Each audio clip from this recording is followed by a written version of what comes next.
common sense recap of the day's biggest stories. It's John Catsimatidis and Rita Cosby. Katz and Cosby on 77 WABC.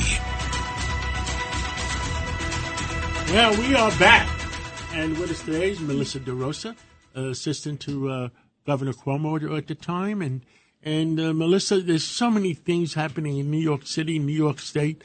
I am worried about our city and our state losing even more people. Tell us about how you feel. Well, it's good to talk to you, John and Rita and the whole gang. I hope everyone had a Merry Christmas, Happy Hanukkah, celebrated nicely with everybody's family. We celebrate everything. Tonight I'm lighting the menorah.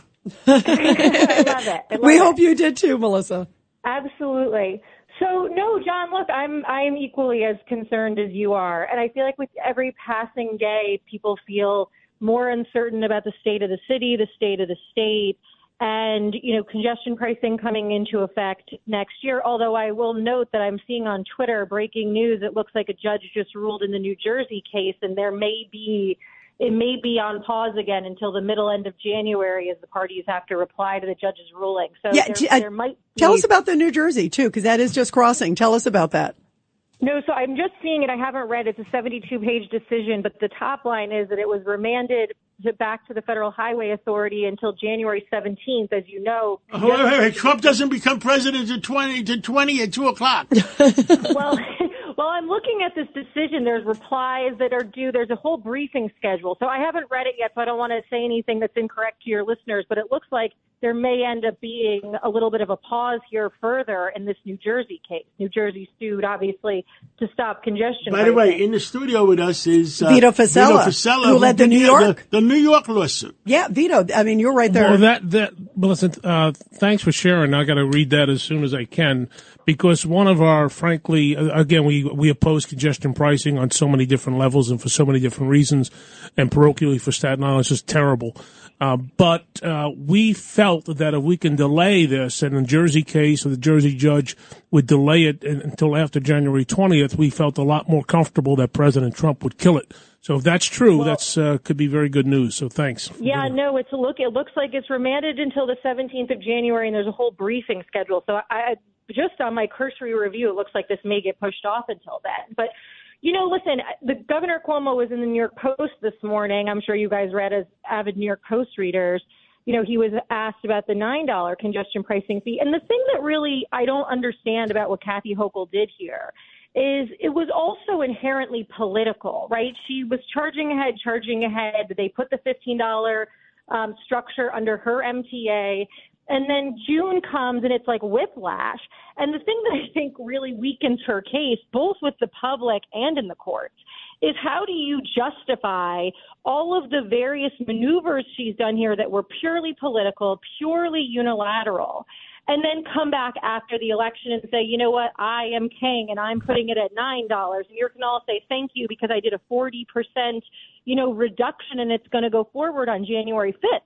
So I remember watching this all play out and wondering how are they going to justify this in these various court cases, because it's also seemingly political and arbitrary.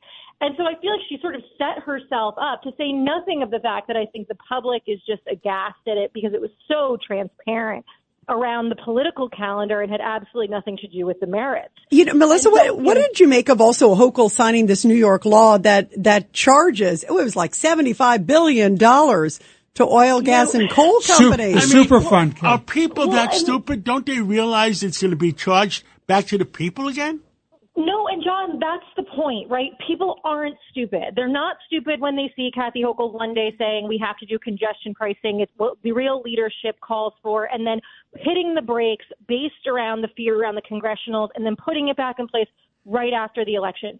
Same thing with this. I was reading about this, and it was blowing my mind that she signed this, because this money doesn't fall from the sky, right? Like $75 billion doesn't just fall from the sky. These companies are not just sitting on billions and billions of dollars to fork over because the New York State legislature wanted to appease some group of advocates.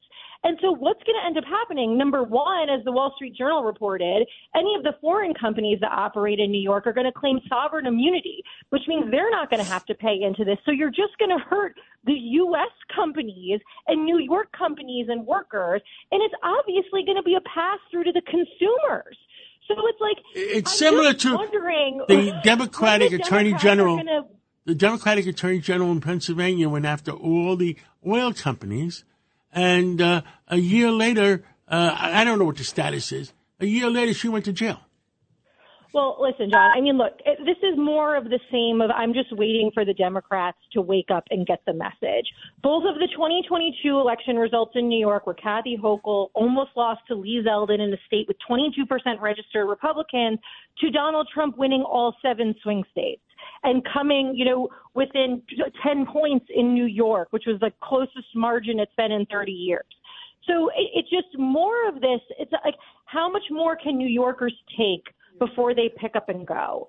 And I feel like the confidence in the city government and the state government has never been lower. And we keep doing these things that are basically saying to people, we don't want you here. And everyone is for clean energy, and everyone is for, the environment being sound for our children. But when you are making these laws, you have to understand what the cause and effect are going to be, and ultimately who's going to pay. And the middle class is already squeezed. Absolutely. Absolutely. Absolutely. Well, Melissa, thank you very, very much. We really, really appreciate it. Important stuff.